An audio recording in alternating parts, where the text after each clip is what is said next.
Hi, I'm Dizzy Dames, and I'm here with Infected Ear.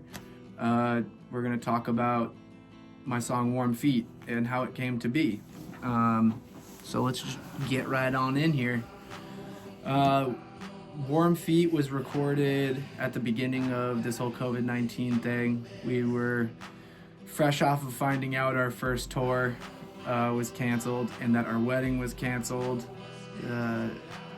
Jessica is my fiance and my manager, so we were traveling together. So, a little defeated, but we went to Healdsburg to her parents' place in California, up north in wine country, and we're hanging out there. We're still here. We actually got an apartment here now because of the way everything's been going.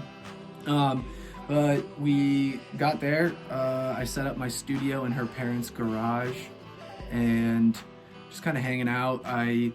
A day before I recorded, or 2 days before I recorded Warm Feet, I recorded the single Screaming, which is also out right now and came out right before Warm Feet.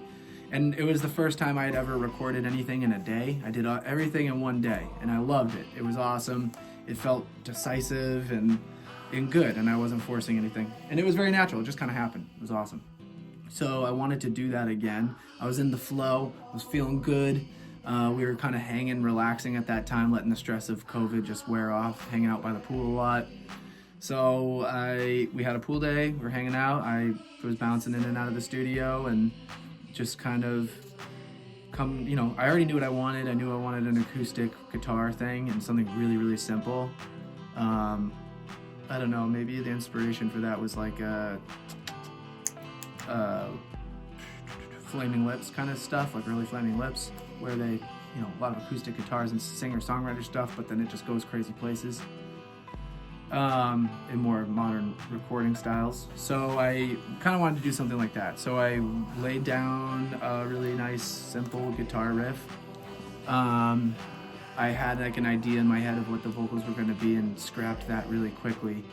I laid down the guitar, I laid down a few more guitars, just layering acoustic. It's all like the same riff, just different stylings, different tone. And then I put the 808 kit on it, which is just a kick drum and a snare, 808, super simple. Made that kick super, bassy, low end, but it's got some pop to it. And then, didn't do much of the drums. And then, put that synth line, which I kind of just flipped through, sounds, and was messing with sounds on top of while the other stuff I'd recorded is looping, and seeing what sounds good on top of it, and found that kind of xylophone-y synth and put my synth line on there. It sounded really good, very simple. I was like, oh, this is cool. Kind of created the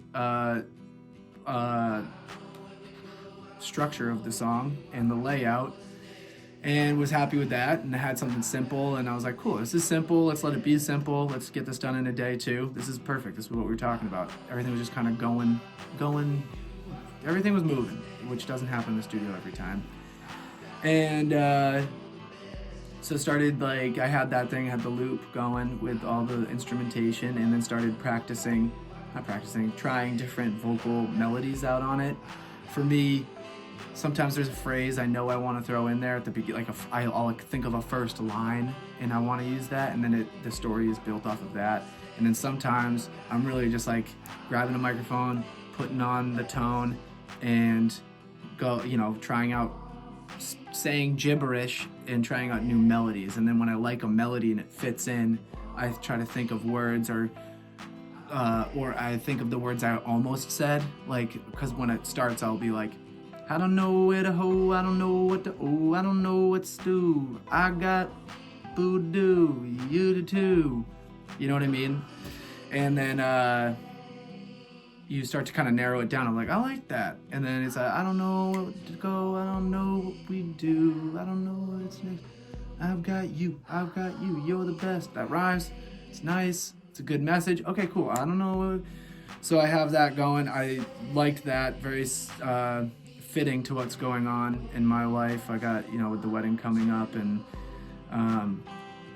not being able to get married when we want to. That's just kind of what was on my mind. So I think subconsciously that just kind of came out. And then warm feet. I think I said something about cold feet, like when I was ad-libbing, and I was like, I don't have cold feet. I don't want the word cold feet to be in this song. I wish we were getting married right now. I want this to be happening. So I was like, warm feet. That's cool. I've never heard anyone say that. So I said the line warm feet, and then let it be simple. Repeat that a few times. The song's just nice and simple. And then at the end, I didn't know if I wanted to be about like what exactly, because warm feet, is it about not being able to get married, is it about blah, blah, blah? But you know, now this is about my love for Jessica, and I realized that, so I have warm feet, and I want her to know that, how excited I am. And on that note, I think I just said, I'm here to stay, I'm here to hold it down for you. Just gotta let her know. I know you're great. You don't need to say a thing. You can feel any way that you want to. It's exactly what it's saying. I'm a very verbal person who needs to say everything, and Jessica, my fiance, is more of a self-reflective person, and sometimes I just need to let her be in her feelings. So that was during an epiphany of okay, I'll just let her be sometimes when she doesn't need to vocalize like I do, and when I do it, sometimes it's not helpful. So I just kind of delivering to her that I understand that she's allowed to be whatever she wants to be. That's pretty much as simple as that. That was Warm Feet. I love the song. I'm very proud of that one. And Screaming, these last two singles, I just really feel like I'm coming into my own sound here, and I'm in my studio right now, and it's kind of all messed up because we have guests coming, but I feel like I'm coming into my sound, and I really love it. And we have exciting stuff coming. I'm working on more music right now, so we should be releasing something pretty soon. Hopefully, once this wedding's over, I have a little more free time to kind of try to record this song that I've had in my head and have kind of practiced recording a little bit.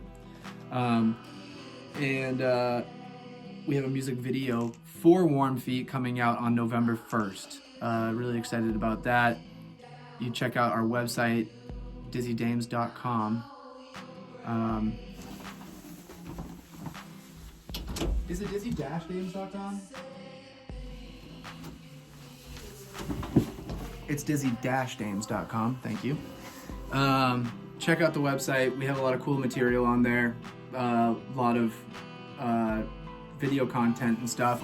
Jessica and I also have a little podcast that we do talking about other artists. We talked about Perfume Genius and Krungbin and Thundercat and I think a few others. So we have more episodes of that coming out as well. I think we're going to do an episode on Mac DeMarco pretty soon. I wrote it already, but we just haven't had time to record it yet.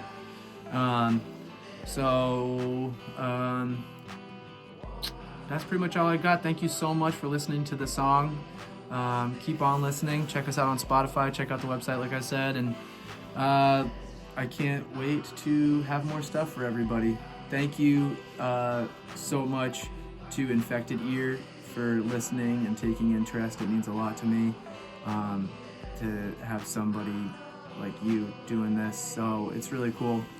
I love Infected Ear's website, and their interviews are awesome, so very proud to be considered for this. Keep on keeping on, keep your chin up. Have a good day.